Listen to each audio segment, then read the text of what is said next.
要敢于去做点缺德的事儿啊，去说一些无耻的话，去做一个无情的人，这样你才能够始终站在社会的金字塔顶端。你不要把自己搞得那么的清高啊！赚钱和恋爱的核心都是竞争，有竞争就会有矛盾，有矛盾就会有算计。你若是想要优雅的赚钱，优雅的恋爱，那你就不得不避让啊，推到新的赛道，推到下一个异性啊，最后你会发现还是有竞争啊，最后你只能一退再退，生存空间呢也会不断的被挤占。而与此同时啊，另一部分不讲道德的男人，他们在不断的收割这个社会上的稀缺资源，无论是金钱还是权力还是人脉还是优质异性。等你到了50、60岁，你醒悟过来的时候，已经晚了。你没有充足的生命力去争抢了，也没有那么多优质资源留给你了。所以说，如果你不想被人淘汰，被市场淘汰啊，或者说被时代淘汰，你想做那个主动筛选异性的男人，而不是只能够捡漏的男人，你想要在关系里面长期的得到女人的这种敬仰和顺从，而不是妥协和算计，那从今天开始丢掉你的仁义道德。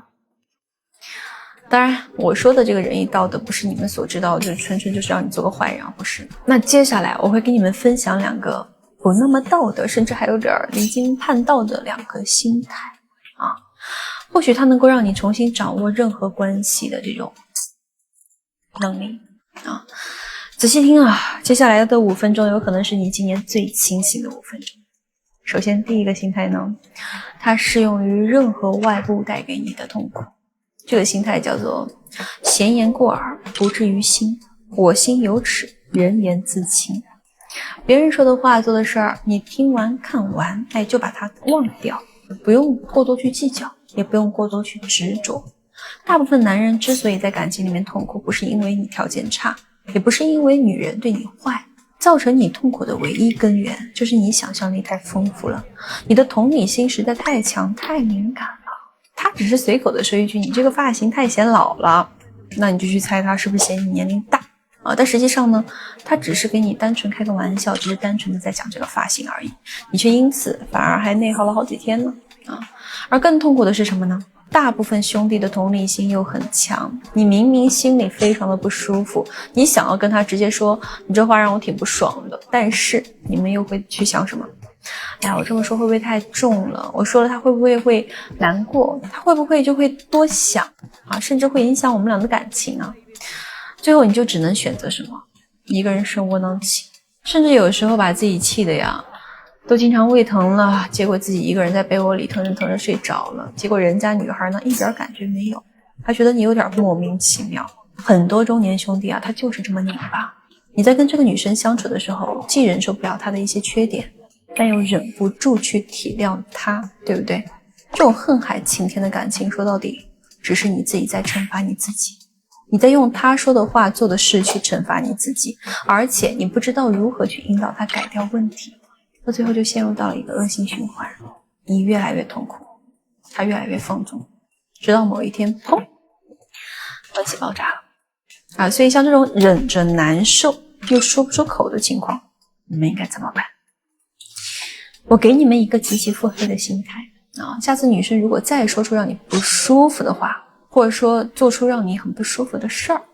你先在脑子里面停3秒，问自己一个问题：如果明天她突然嘎了，永远的从这个世界上消失了，你会非常难过吗？你会难过到终身不娶吗？你会不再接触其他的异性了吗？如果你的答案是不会，那恭喜你，你已经破了自己的心关。说句不好听的，既然他生死你都没有那么在乎，你凭什么要用他的话他做的事儿去惩罚你自己呢？同理，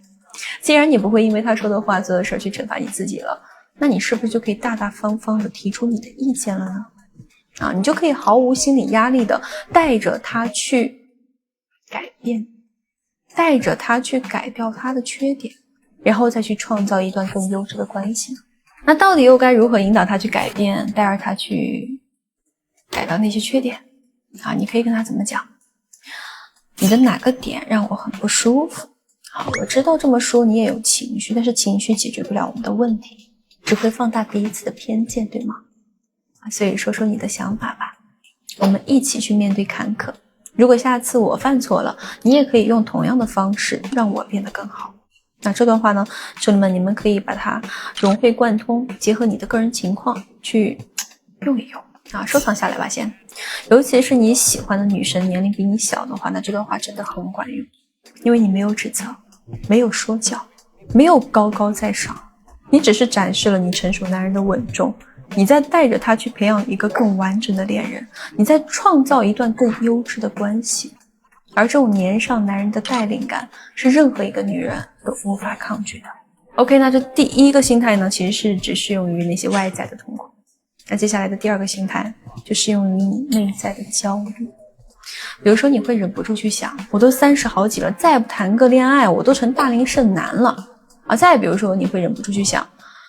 她这么漂亮，身边这么多追求者，不乏条件比我好的，那我是不是机会不大呀？总之啊，像这种内在的你自己自发的一个焦虑，它都可以用一句话完美解决：妄念生苦，心定自安，心若沉定，万来自净。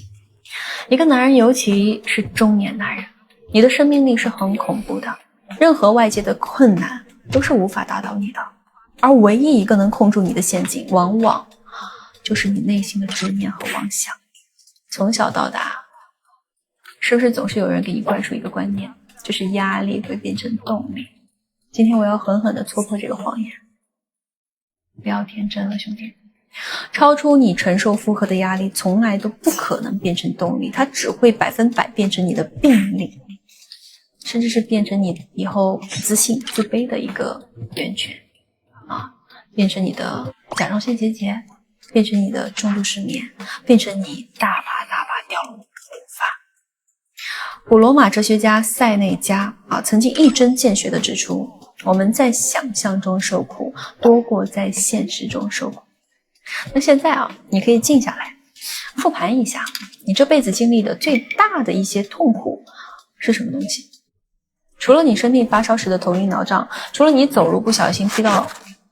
跺脚了，踢到钢板了，对吧？脚趾头痛。那除了这些刀砍剁斧般就是肉体的这种疼痛之外，其他90%以上的痛苦其实都是你的情绪你带来的幻觉，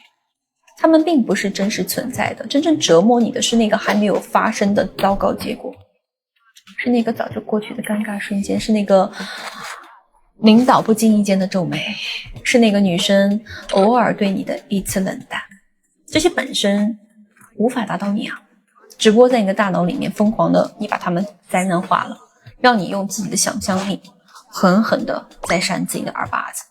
所以说到底怎么才能够彻底解决这种莫须有的焦虑和压力呢？我把它分为了向外求和向内求向外求的办法其实蛮简单的，给你3句话吧：无所谓，不在乎，爱咋咋的。任何事情你都可以用这3句话去衡量，你会发现人生真没有那么严肃，它就是一场体验而已。你来这人间一趟是为了看看太阳，感受感受微风，吃2口好吃的，对吧？不是为了来每天受气和遭罪的然后呢就是向内求了，很简单你焦虑、痛苦、紧张，那你就去健身，去赚钱还有就是去学习，去好好学习人性逻辑，去学习两性思维，去学习社会真相。你必须要认清一个极其残忍但又无比治愈的真相，在这个世界上唯一能陪你从出生走到终点的只有你自己。既然如此，为什么要为那些虚无缥缈的面子，为了别人眼里的成功标准去拼命的压榨你自己？你只需要去专注你自身，甚至把你的生命豁出去，去燃烧你自己，去让自己进化，去达到一个全新的高度，这样你才能够在这个兵荒马乱的年代拥有征服任何关系的能力和拥有任何痛苦的勇气。那如果说你想提升，去压缩你自我蜕变的这个周期，那不妨试试找个专业的人做专业的事儿焦哥在这里。焦哥最擅长干嘛？带兄弟们用人性去征服异性，用实力去主导关系。